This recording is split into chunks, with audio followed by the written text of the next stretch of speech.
जीत और हार आपकी सोच पर निर्भर करती है। मान लो तो हार होगी और ठान लो तो जीत होगी। नमस्कार दोस्तों, मैं अभिषेक और आप देख रहे हैं अभिषेक की रीजनिंग। तो चलिए एक बार फिर चलते हैं अपने रीजनिंग की बेहतरीन दुनिया में और शुरू करते हैं अपने सफर को। तो आज का हमारा पहला प्रश्न है, इसमें बोला गया है ये प्रश्न निम्नलिखित जानकारी पर आधारित है। इन जानकारियों को ध्यान से पढ़कर प्रत्येक प्रश्न का उत्तर दीजिए। पहला निर्देश है A B C D E F और जी पूर्व की ओर मुख करके एक दीवार पर बैठे हैं। दोस्तों 7 लोग हैं, तो सबसे पहला काम क्या करेंगे, हम 7 लोगों को बना लेंगे और इनका मुख किधर है, पूर्व की तरफ, तो पूरब की तरफ मुख भी कर लेंगे। अगर डायरेक्शन कोई दिया है तो उस डायरेक्शन का फॉलो आपको जरूर करना है, नहीं तो प्रश्न आपका गलत हो जाएगा। इसलिए डायरेक्शन का फॉलो आपको जरूर करना है। 6 और लास्ट में कितना हो जाएगा, 7। दूसरा निर्देश है, कह रहा है सी डी के ठीक दाईं ओर है। दोस्तों 7 लोग हैं तो सी डी के दाईं ओर है कह रहा है, तो इसमें हम कहां शुरुआत करेंगे, कहां से ये कंफर्म नहीं है, इसलिए दूसरे वाले कथन को अभी हम लोग छोड़ के चलेंगे। तीसरा, बी अंतिम किसी छोर पर है तथा उसके पड़ोस में ई है। कह रहा है बी अंतिम छोर पे या तो बी यहां पर होगा या तो बी यहां पर होगा। अभी कंफर्म नहीं है इसलिए मैंने बाएं साइड में इनको लिखा है। जो कंफर्म हो जाएगा हम इसको दाएं साइड में लिखेंगे। कंफर्म नहीं है क्योंकि बी यहां पर भी हो सकता है, यहां पर भी हो सकता है, इसलिए दोनों जगह हमने बैठा करके अनकंफर्म रूप में इसको रख दिया है। आगे चलते हैं, चौथा कथन देखते हैं, जी ई और एफ के बीच में बैठा है। बीच वाले कथन को तो हमको ऐसे ही नहीं टच करना है, मैंने हर वीडियो में आपको बताया है। जहां पे भी सीटिंग अरेंजमेंट का क्वेश्चन हमने समझा है तो बीच वाले कथन को हमको क्या कर देना है, इग्नोर कर देना है। और पांचवा कथन है, कह रहा है डी दक्षिण की ओर से तीसरा है। डी को दक्षिण से तीसरा बनाना है। दोस्तों अगर आपको दिशा का ज्ञान है तो ठीक है, नहीं है तो मैं आपको बता दे रहा हूं कि दाहिनी तरफ क्या होता है, पूर्व होता है, बाईं तरफ क्या होता है, पश्चिम होता है, ऊपर की तरफ क्या होता है, उत्तर होता है, और नीचे की तरफ क्या होता है, दक्षिण होता है। दोस्तों तब इसमें कह रहा है डी दक्षिण की ओर से तीसरा है, अर्थात नीचे से तीसरा कौन है, डी है। 1 2 3, यहां पर कौन बैठा है, हमारा डी। अब चेन बनाने की कोशिश करना है। चेन कैसे बनेगा, जिस व्यक्ति को आपने बैठा लिया उसी व्यक्ति को अब दूसरे कथन में आपको ढूंढना है। तो आपको दूसरे कथन में देखिए आपको डी दिख रहा होगा, ये डी दिख रहा है।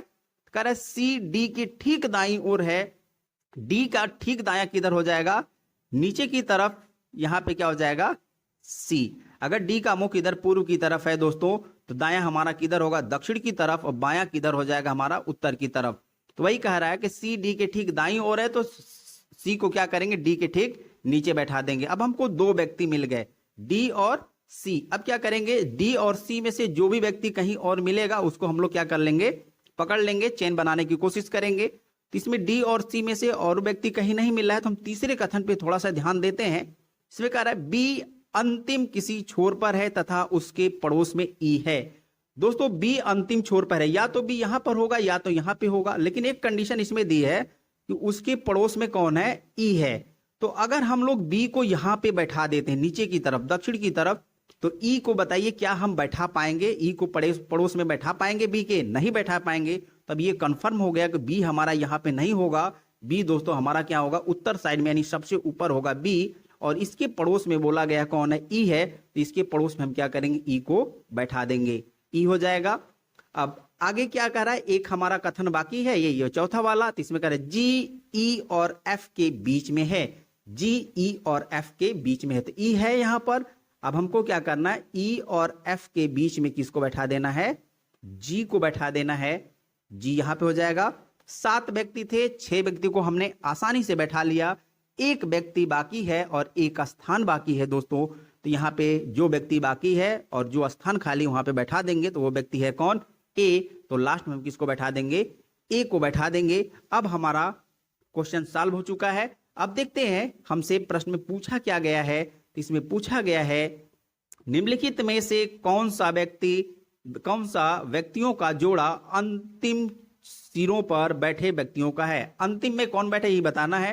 तो आपको देख रहा है एक तरफ बी बैठा है और एक तरफ कौन बैठा है दोस्तों, ए बैठा है, अर्थात आंसर हमारा क्या हो जाएगा, बी ए। तो किस ऑप्शन में बी ए दिख रहा है वही हमारा आंसर हो जाएगा, बी ए या ए बी। तो ऑप्शन नंबर बी दूसरे में दिख रहा है, दूसरा, यही दूसरा हमारा आंसर सही हो जाएगा। बस इतना ही करना है, बहुत ज्यादा आपको दिमाग नहीं लगाना है। जैसे मैंने आपको बताया है उसी तरह प्रश्नों को आपको हल करते रहना है।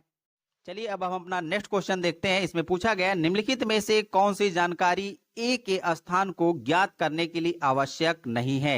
इस प्रश्न का मतलब ये है कि हम दिए गए इन पांचों निर्देशों में से किन किन निर्देशों के बगैर हम ए का स्थान निर्धारित कर सकते हैं। तो दोस्तों आपने देखा जब हम लोगों ने प्रश्न को लगाना स्टार्ट किया तो ये पहले वाले भी कथन का हमने यूज किया।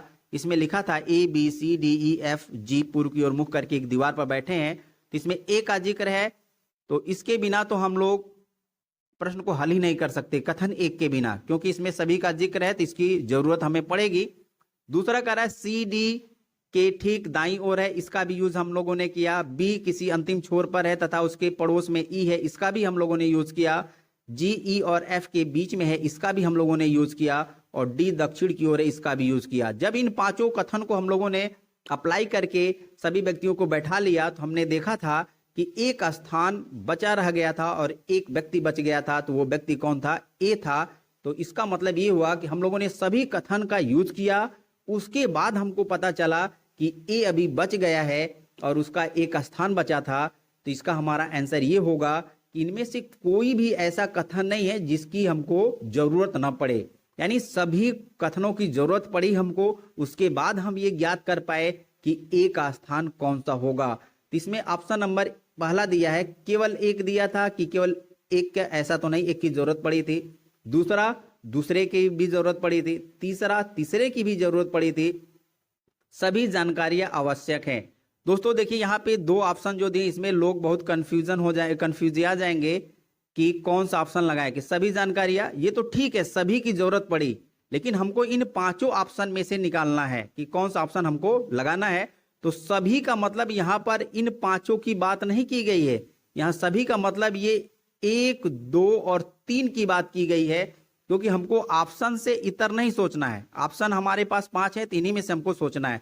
तो सभी का मतलब यहाँ पे 1, 2 और 3 की बात की गई है। बहुत लोग क्या करेंगे, इसमें 4 और 5 भी अपने तरफ से दिमाग लगा लेंगे। और आपको पता है मैंने हर वीडियो में लगभग आपको बताया है कि रीजनिंग में खुद का दिमाग नहीं लगाया जाता, इसलिए ऑप्शन नंबर 4 भी हमारा गलत होगा। क्यों गलत होगा? क्योंकि यहाँ पे केवल 1, 2, 3 की बात की गई है। अगर यहाँ पे 4 और 5 की भी बात की गई होती और ऑप्शन रहता कि सभी जानकारी आवश्यक है, तब हम इसको लगाते। ठीक, तो ये 3 ऑप्शन कैंसिल हो गए, चौथा भी कैंसिल हो गया, तो एक ही बचा, इनमें से कोई नहीं। अर्थात हमको इन पांचों की जरूरत हमको पड़ी है और पांचों ऑप्शन इसमें नहीं है। पांचों कथन वाला रहता तब उस कंडीशन में हम क्या करते हैं, सभी जानकारी आवश्यक इसको लगा देते। इस ऑप्शन को जरूर अच्छे से आप समझ लीजिएगा, जैसा मैंने बताया है उसी तरह आपको काम करना है, अगर एग्जाम में आ जाएगा इस टाइप का प्रश्न। तो चलिए दोस्तों अब हम अपना नेक्स्ट क्वेश्चन देखते हैं। क्वेश्चन नंबर 3, इसमें पूछा गया है डी निम्नलिखित में से कौन से जोड़ा के बीच में बैठा है। डी को आपको बताना है कि ये किसके किसके बीच में बैठा है। तो आपको दिख रहा होगा डी किसके किसके बीच में बैठा है। तो दोस्तों डी हमारा एफ और सी के बीच में दिख रहा है, तो डी किसके किसके बीच हो जाएगा, एफ और सी के बीच में। तो यही हमारा आंसर हो जाएगा, एफ और सी। तो चलिए देख लेते हैं एफ और सी हमारा किस ऑप्शन में है। तो एफ और सी हमारा ऑप्शन नंबर 3 में दिख रहा है, एफ सी या सी एफ। तो यही हमारा आंसर हो जाएगा दोस्तों।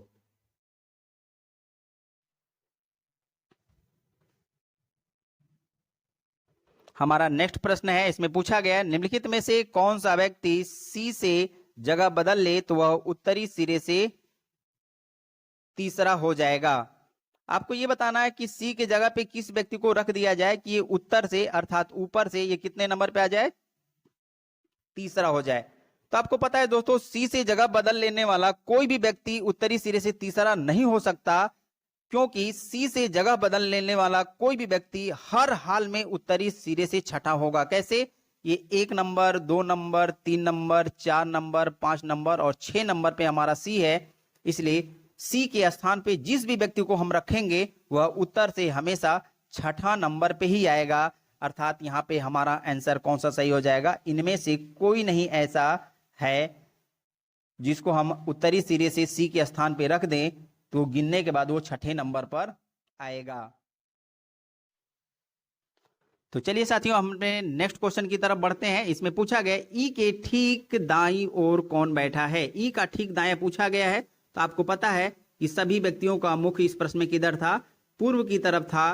पूरब की तरफ है तो अगर व्यक्ति का मुख पूरब की तरफ है दोस्त, तो उसका दायां हाथ हमेशा दक्षिण की तरफ होता है और बायां हाथ किधर होता है, उत्तर की तरफ। तो ई का दायां अगर हम देखेंगे तो ई के दाएं कौन है, जी है। तो ही हमारा आंसर हो जाएगा क्या, जी। तो देखते हैं किसी ऑप्शन में जी है क्या। तो ऑप्शन नंबर 1 में आपको देखिए जी नहीं दिख रहा है, 2 में भी जी नहीं दिख रहा है, 3 में भी जी नहीं दिख रहा है और 4 में भी जी नहीं दिख रहा है। अर्थात ऑप्शन नंबर 5 हमारा सही, इनमें से कोई नहीं। आशा करते हैं आपको ये क्वेश्चन बहुत अच्छे से समझ में आया होगा। यदि आप इस वीडियो को पहली बार देख रहे हैं तो इससे पहले वाला वीडियो अर्थात प्रैक्टिस सेट नंबर 5 को आप जरूर एक बार देख लें, जिससे आपके सीटिंग अरेंजमेंट से संबंधित सारे कॉन्सेप्ट आपके एकदम क्लियर हो जाएं और आपको कोई भी डाउट न रह जाए। तो उसको जरूर देख लीजिएगा। तो आज के लिए बस इतना ही। मन लगा के पढ़ाई लिखाई करते रहिएगा। जय हिंद, जय भारत।